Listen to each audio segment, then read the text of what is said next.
गुफा संख्या 28। यह एक छोटी गुफा है जो गुफा संख्या 29 के बाईं ओर स्थित है। यह घाटी की गहराई में है और मानसून में एक झरना इसे ढक लेता है।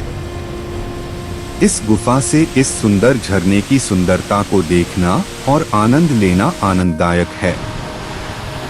दो द्वारपाल मंदिर के द्वार की रक्षा करते हुए दिखाई देते हैं।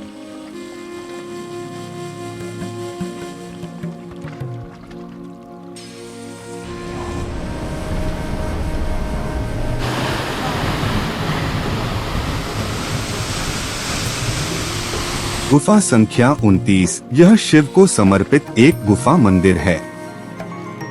इस गुफा की योजना और बंबई के पास एलिफेंटा की योजना एक जैसी है।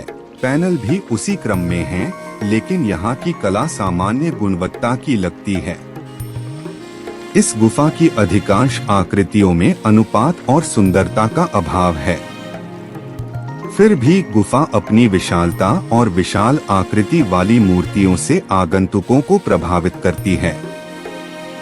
गुफा का माप 150 बाय 150 फीट x 18 फीट है और यह 8वीं शताब्दी की है। गुफा के प्रवेश द्वार पर शेरों की दो बैठी हुई आकृतियां हैं, मानो गुफा की रखवाली कर रही हों। सामने के बरामदे में बाईं ओर एक विशाल पैनल दिखाई देता है, जिसमें शिव की अंधकासुरवध मूर्ति का चित्रण है। यहाँ शिव को 8 हाथों से दर्शाया गया है। वे उनमें हाथी की खाल धारण किए हुए हैं। एक तलवार, एक राक्षस, भाला, कपाल और सर्प, अन्य दो में वस्तुएं स्पष्ट नहीं हैं और एक हाथ टूटा हुआ है। वह अलीधासन में खड़े हैं। वह जटामुकुट और मानव मुंडों की माला पहनते हैं। यह आकृति बेहद क्रूर लग रही है। उनके दांत किटकिटाते नजर आ रहे हैं और वह गुस्से से भरे हुए नजर आ रहे हैं। यह चित्र क्रिया और जोश से भरपूर है। उनके बाईं ओर पार्वती हैं, जो अपना बायां हाथ अपने स्तन पर रखे हुए हैं। पैनल अधूरा है। इस पैनल के सामने बरामदे की दाहिनी दीवार पर शिव की रावणानुग्रह मूर्ति को चित्रित करने वाला एक पैनल है। यहाँ शिव के 4 हाथ हैं, उनमें से 2 अब टूट गए हैं और बाकी 2 से वह पार्वती को सहारा दे रहे हैं, जो कैलाश के हिलने से बहुत परेशान हैं। शिव का एक हाथ पार्वती के स्तन पर दिखाई देता है। उनका मुकुट बहुत विस्तृत है और उनके हार भी समृद्ध डिजाइन वाले हैं। पार्वती के बाल पोशाक सुंदर हैं, जबकि उनके आभूषण बहुत आकर्षक हैं। इनमें महिला के साथ साथ पुरुष परिचारक भी शामिल होते हैं। ऊपर आकाश में दोनों ओर मंडराते हुए देवी देवता दिखाई देते हैं। नीचे रावण अपने 8 हाथों से कैलाश को हिलाने का प्रयास करता हुआ दिखाई देता है। रावण के दोनों ओर गण उत्कीर्ण हैं। उत्तरी पोर्टिको, इस पोर्टिको की बाईं दीवार पर शिव नृत्य का एक पैनल है। उनके 8 हाथ हैं, जिनमें वे डमरू, त्रिशूल और कपाल धारण करते हैं। उनका एक हाथ गजहस्त मुद्रा में है, दूसरा कात्यवलंबिता मुद्रा में है, तीसरा उनकी जांघ पर है। अन्य 2 हाथ अलग अलग मुद्राओं को दर्शाते हैं। कुछ हाथों की स्थिति अप्राकृतिक लगती है। वे शरीर के अनुपात में भी नहीं हैं।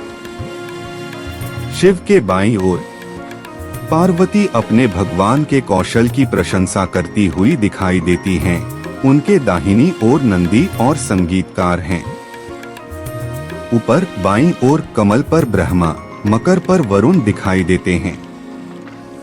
वायु हिरण पर और यम भैंसे पर, जबकि दाहिनी ओर इंद्र एक हाथी पर सवार हैं। अग्नि बकरी पर और विष्णु गरुड़ पर सवार हैं। इसके सामने की दीवार पर पद्मासन में बैठे शिव लकुलिश की आकृति है। दक्षिणी पोर्टिको, इस बरामदे की बाईं दीवार पर कल्याण सुंदर शिव मूर्ति की एक सुंदर रचना है। पार्वती का हाथ पकड़े हुए शिव रचना के केंद्र में हैं और ब्रह्मा कार्यवाहक पुजारी उनकी बाईं ओर अग्नि के सामने बैठे हैं। इंद्र ब्रह्मा विष्णु और लक्ष्मी के पीछे खड़े हैं या मैना और हिमवान पार्वती के पीछे दाहिने दाएं कोने में खड़े हैं। ऊपर दो समानांतर पंक्तियों में आकाश में दिक्पालों को, मकर पर वरुण को, हाथी पर इंद्र को, एक मेढ़े पर अग्नि को, एक भैंस पर यम को, एक हिरन पर वायु को, एक बैल पर ईशान को और एक पर निरुति को दिखाया गया है। कलाकार ने बड़ी कल्पनाशीलता और कौशल के साथ इस खूबसूरत रचना को गढ़ा है। विपरीत दीवार पर एक पैनल है जिसमें उमामहेश्वर को चौसर खेलते हुए दर्शाया गया है। महेश्वर अर्धपर्यंकासन में बैठा है। पार्वती चौथे से वह पार्वती के हाथ से पासा ले रहा है। उनका मुस्कुराता हुआ चेहरा खेल में उनकी सफलता का सूचक है। वह जटा मुकुट, बालियां, हार और माला पहनते हैं। उमा अपने बाएं हाथ को बाईं गोद में रखकर क्रॉस लेग्ड बैठी है और दूसरा मादा बौने पर है जो उसके बाईं ओर खड़ी है। उसके बाईं ओर एक महिला चौरीवाहक है और उसके बगल में एक पुरुष परिचारक है। महेश्वर के दाईं ओर एक दृश्य है। ऊपर गंधर्व और अप्सराएं दिखाई देती हैं। नीचे नंदी है।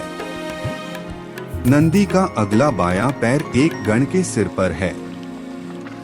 नंदी के मुंह के पास विष्णु की एक खड़ी मूर्ति है जो अपने हाथों में शंख, गदा, चक्र और एक हाथ अपनी कमर पर रखे हुए हैं। उनके बाईं ओर एक भक्त दिखाई देता है। नंदी की पूंछ दूसरे गणों ने पकड़ रखी है। उनके बगल में ब्रह्मा की आकृति है। ब्रह्मा के दाहिनी ओर कलश एक के ऊपर एक रखे हुए दिखाई देते हैं। उत्तरी बरामदे की सीढ़ियां चट्टान से बने एक विशाल उद्घाटन की ओर ले जाती हैं, जो इस तरफ हॉल को रोशनी देता है। दक्षिणी पोर्टिको में से एक नीचे गुफा के बाहर ले जाता है। मानसून के दौरान यहाँ पानी का तालाब और झरना होता है। यह मार्ग गुफा संख्या 27 और 28 आदि की ओर जाता है।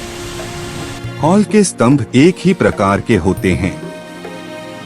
खंभे का कोई आधार नहीं है। शाफ्ट चौकोर है और ऊपर की ओर पतला है। ऊपर एक गोल बांसुरीदार गद्दी प्रकार का आमलक है जो चौड़े आयताकार को सहारा देता है। यहाँ विशाल प्रदक्षिणा पथ वाला एक बड़ा मंदिर है। मंदिर के अंदर योनि पर एक लिंगम है। इस मंदिर के चारों तरफ खुले स्थान हैं। मंदिर के दरवाजों पर महिला परिचारिकाओं के साथ विशाल द्वारपाल पहरा देते हैं। बहुत ऊंचा, लगभग गुफा की छत तक पहुंचता हुआ। वे बहुत विस्तृत मुकुट, झुमके, हार और कमरबैंड पहनते हैं। वे अपने दाहिने हाथ में कमल और बायां हाथ अपनी कमर पर रखते हैं। उन्हें साथ देने वाली महिला परिचारक भी बहुत अमीर हैं। मुकुट और हार, पत्रकुंडल, सुंदर बाजूबंद और पतले वस्त्र भी पहनते हैं।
हमारा यह वीडियो पसंद आता है तो इसे लाइक करें, चैनल पर नए हो तो सब्सक्राइब करें और बेल आइकन को प्रेस करें ताकि हमारी आने वाली सारी वीडियो सर्वप्रथम आप तक पहुँचे।